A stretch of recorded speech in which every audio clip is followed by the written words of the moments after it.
The Football Association of Ireland would like to thank you for attending this evening's game and safe travels home. It is the Extratime.com League of Ireland Voice Notes podcast, international special. The Republic of Ireland losing 2-0 to Greece here at the Aviva. It's just after full time, and as you've probably gathered, the atmosphere is not particularly great. Before we chat with Stephen Finn, a regular on this podcast, of course a very well qualified UEFA coach and football writer, let's get some reaction from the Republic of Ireland manager Heimir Hallgrímsson. And by the way, I'm linking to that audio before he's actually even given his press conference, so I'm not even sure what he's saying, but here is what he has to say. It feels like maybe the jersey is a little bit too heavy for some players. When they put them on, they don't show the same quality as they do maybe in their clubs. So we just need to change that. Like I've said before, confidence comes with knowing your teammate. Confidence comes with knowing that if you do something, your teammate will cover you. If you are in a position, you know exactly what your teammate is doing. And that kind of connection is lacking. So what we need to do, basically, the solution for that is basically to find the players that we want to play quick and just play them. The solution is not out there. The solution is to find these connections, this understanding between the players, because at this level, the slightest mistake can cost you the game. But I just want to emphasize that from England to this game, I felt much better. I don't know if you saw the same things. I felt much better. I saw the organisation emerging, and it's just working step by step on that. Yeah, and I felt first half we should have been 1-0 up at least. Goals will always change games. Ours was disallowed. Really a magnificent strike. Was disallowed. Their first goal, and it changed the game completely. I think everybody feels now, yes, when we were in structure, when we were in shape, we looked quite good. But once we conceded, we lost confidence, like you say. We ran and opened us a little bit more. And again, quality at this level will punish for opening the team. I'm a really sore loser, to be honest. Really, really sore loser. I hate losing. So in that sense, I'm not the happiest man in Ireland at the moment. And I share that probably with a lot of fans, to being unhappy now. My job is to try to turn this around. Nobody told me it was going to be an easy job. And I know it's going to take time. But I feel the first step is positive. Even though losing these two games, I think the first step is positive. Heimir Hallgrímsson, the Republic of Ireland manager, reacting to the Republic of Ireland's 2-0 defeat to Greece. Stephen Finn, what makes it extra frustrating is that Ireland did have chances and did a lot of positive things tonight. Yeah, look, you can see that there was a feeling within the group that they hadn't represented themselves very well against England. Maybe they showed England too much respect. They made errors in that game that knocked a lot of the spirit out of them. Today, they played with spirit, so that's a positive.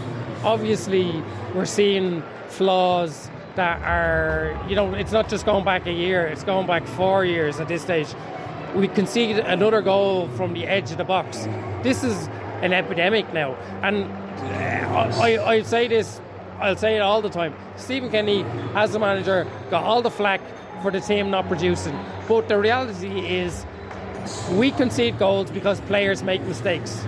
We don't win matches because players don't take their chances. Too many of our players are vaunted because they play in the Premier League. They are good players, but very few of our players play for Champions League level Premier League teams. Our best player is our goalkeeper. He is the one player in our team currently, in my opinion, who should be playing for Juventus, should be playing for Barcelona, should be that level. Nobody else in our squad is there yet, and I doubt some of them ever will get to that level. So we need to be realistic about where we are. And it's not about playing some crude style of football, but the very least we can expect is every guy that goes out on the pitch in an Ireland jersey works his socks off, puts pressure on the opposition while they can, and then tries to do their very best with the ball. They do try, but there's about 4 more gears that a lot of our individual players have to reach before they can walk off saying, well, I gave everything that I have as a footballer today.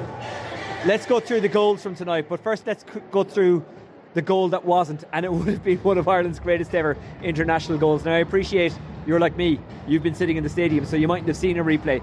Firstly, were they right to rule it out from what you know? Do you know? I don't know, do you know? Well, my son actually pulled it up and we looked at it, so we saw the replay from the broadcast, and yeah, apparently it was marginally offside. VAR did give it, so you can't argue with that. Okay. It was an absolutely beautiful strike, and it was a pity, this group needs a break, and if you can get a wonderful goal to really give everyone hope that this is all going to be okay, that was it. It was a fantastic strike. The only question I would have with Ogbene, who I love and everybody loves because he gives us every bit of himself, is he does seem to want it to be perfectly on his right foot. The other day, a ball came to him where he has to adjust himself and swing his left at it. Today, a couple of times, he gets himself into a position where I think just swing your left leg at it. Yeah. It doesn't matter if you miss. We're not winning, so don't look for perfection. Buy a ticket for the raffle. What about the setup and how we went about it tonight, formation-wise? What did you make of that? Yeah, it was. I think the back four suited our players better. It was. It wasn't overly conservative. It was tried to be compact. There's a few different issues with. I think when you transition, both from transition to attack or transition to defence, sometimes the personnel and their attributes maybe don't necessarily mean you can be fully effective. I felt when we were going forward, we could have done with another left-footed player on the left side of midfield, although Knight put in a very good shift. Little things like that. Defensively, the second goal sums it up. Some of our defenders who play for very big teams hate being caught 1v1. For whatever reason, they're much better when they've got loads of bodies around them, and that's probably why we've been playing this back five, because people want bodies around them.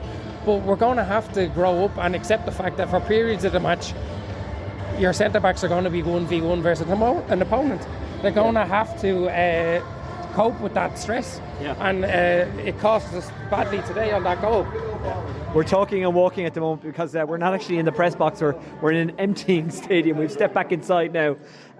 You've already talked about the second goal, so talk me through the first one, which is another goal from outside the box, and you mentioned there that it's down to player mistakes. What could we have done what was that preventable, and what could we have done to prevent it?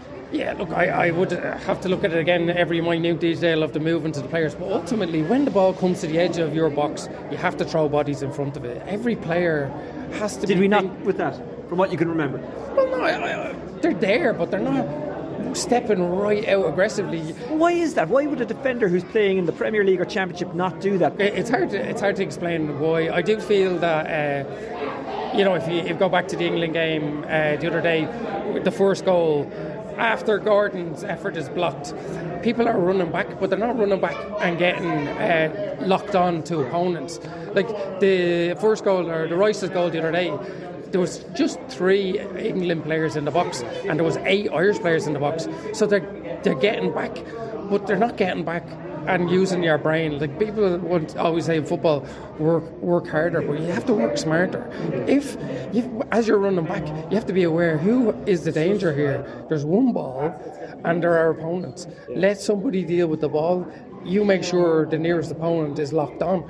And I think little things like that, their goals are being conceded, which you wouldn't see conceded in amateur football. What about Smolak's playing up top tonight? Do you think that's where we should have him? Do you think maybe he's better off in a bit of a pocket of space behind, because that seems to be where his club's play him, or his club is now Ipswich, but before that you'd have to remind me where he was. Yeah, he was with Blackburn last year. Look, he scored loads of goals, and I think he likes to be that. I don't know, by the way, I'm just putting that to you. This is not my opinion. He likes to drift into the box late, and that is well suited playing off a striker. But for large parts of last season with Blackburn, they had injuries, so he did play as a number 9 and he did it really, really well.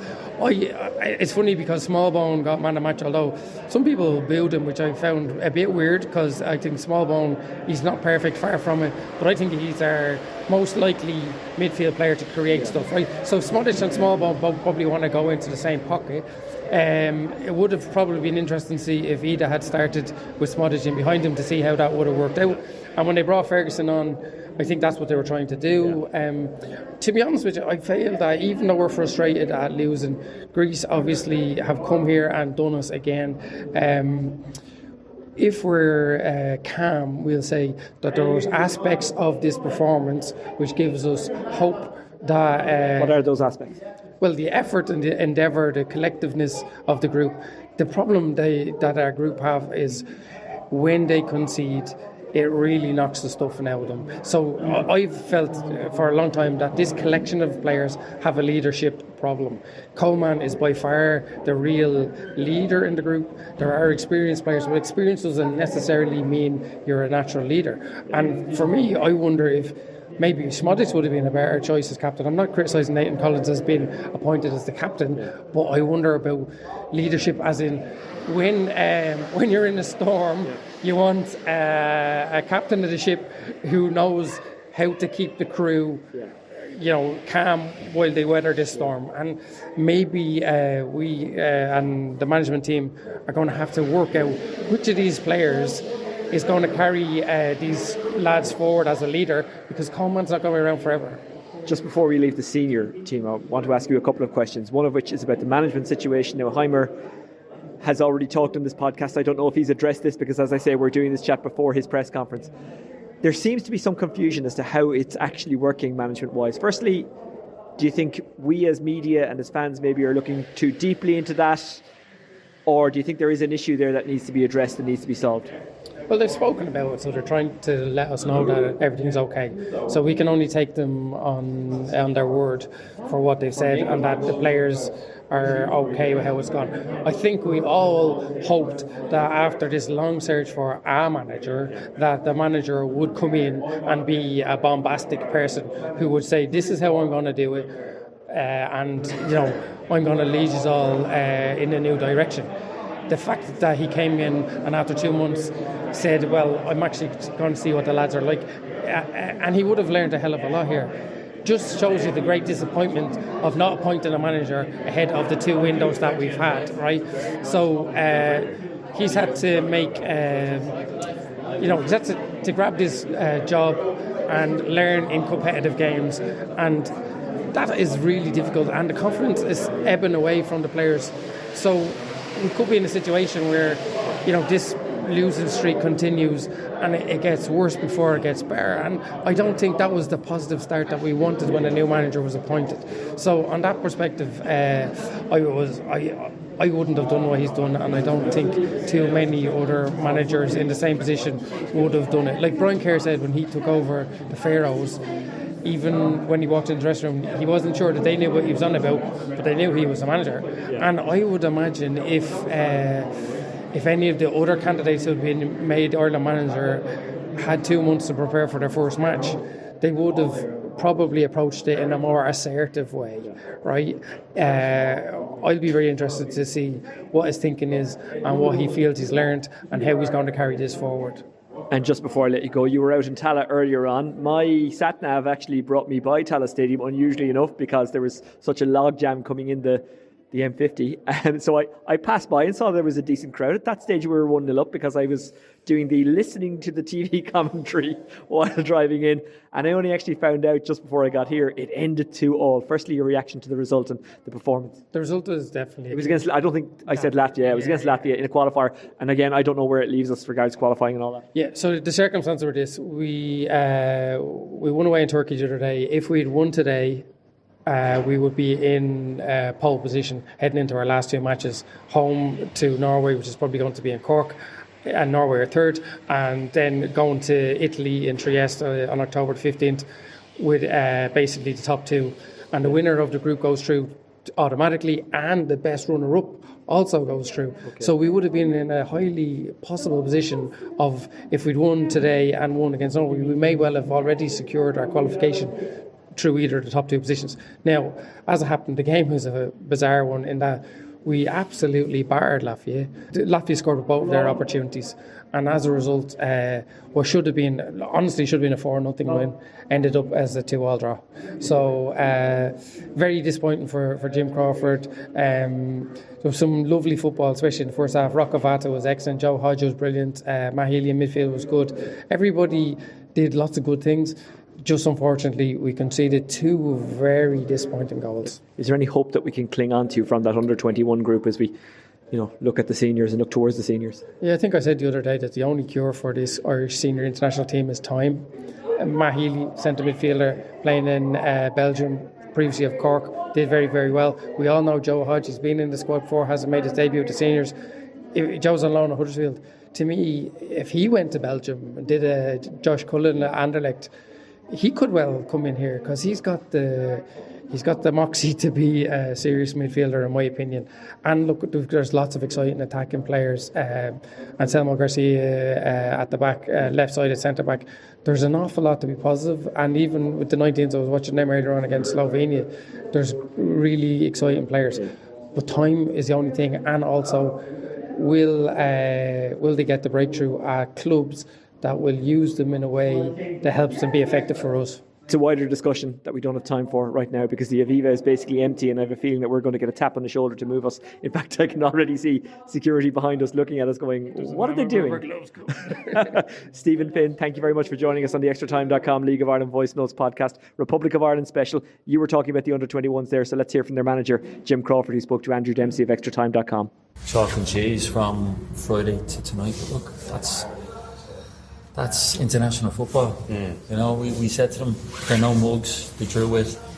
Italy, they beat Turkey, and they came here and you could say they've done a job on us. In terms of, they scored 2 goals, they slowed the game down, they got bodies behind the ball, but we still created chances, but we were clinical. Some of the chances we created, particularly a 1-0 up, and it's about being ruthless. Having that ruthless streak, and we didn't. And then just before half time, we didn't defend the right hand side of the pitch very well at all, and track runners into the box, and it's 1-1. So things are different. Having a conversation with them at half time, well, you'd think it was a wake up call, and then we gifted them another goal, and it was disappointing. And, we get one back, and you're chasing for that winner, and they're slowing the game down, and that's international football. And you've got the air Latvia in the dressing rooms there, they're singing and what have you. That's a massive result for them, and it's something we've got to learn very quick, that when you're on top of the game, that you still have to be, yes, ruthless when you create chances, but also on the switch that, okay, counter-attack was switched on, and we all understand our roles and responsibilities with regards to turnover, but it didn't happen. But look, the positive is it's still in our hands. We've got Norway here in Cork in a few weeks' time. We look forward to that, and then it could be sort of a replica of the last campaign where we're going to Italy in the final game of the campaign, where we need to win to win the group. But that was that. Can you win the group? Yeah. Of course you can, but do you believe you will win the group? Come here, I believe in that group of players. It was just one of those performances today that when we had that sort of spell creating chances, we had to, but it's a big learning moment for them in their careers, that particularly at this level of football, that you can't switch off. You still got to press properly, you still got to make the pitch narrow, you still got to track runners. That's all learning opportunities for the players. Do I think we can win the group? I certainly can. Jim, sorry, obviously with Norway losing to Slice, he technically gained a point on them. I was just saying to Matt there, he said he doesn't really take too much solace. Do you take any solace from that? No. I don't take any interest in what's going on there either. All I know is that Norway are coming in a few weeks' time, and look, we'll be prepared, and we certainly have to give a better showing than that this evening. We have to be more ruthless in the box, and certainly defensively as a team. But that's the learning for the players. Yeah, I suppose during that first half, we could see maybe the players. I suppose the front line, they seem to be moving around quite a bit. Did it seem like it kind of, maybe after the first goal, did it kind of stop, or maybe before that goal? Yeah, look, I think we got comfortable because we were still creating chances, and all it takes is for two players to switch off to say, look, this is an easy evening, and you're down players. In certain moments of the game, you're down players, and for me, that's what's happened. But it's about the players learning from that, and it's not nice. It's a horrible feeling in there, and we've got to make sure it doesn't happen again. Republic of Ireland under-21 manager Jim Crawford speaking to Extratime.com's Andrew Dempsey, and you also heard Gary Doyle in there of the 42.ie following the Republic of Ireland under-21's 2-2 draw with Latvia. I'm just sitting here on the canal waiting for the traffic to clear, and it's a much longer trip back to Waterford when your team has not got the positive result, as Ireland did not do tonight. I did watch some of the post-match interviews that RTE put up on their X account after the game, and there seems to be a lot of focus on the structure, as in the structure was better. That seems to be the general comment coming out of the team. They're not happy, but the players and the manager have said there's a long way to go, but the general consensus is the structure at times was a little bit better. It all rings fairly hollow when you lose a match, but maybe this stuff will come together, and maybe we will start drawing or even winning matches soon again. It doesn't feel like it right now. I have to say it's a pretty low feeling as I face the wrong way on the road.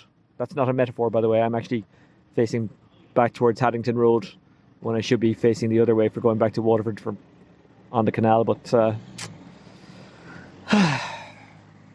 it's just hard, isn't it, being an Ireland fan at times.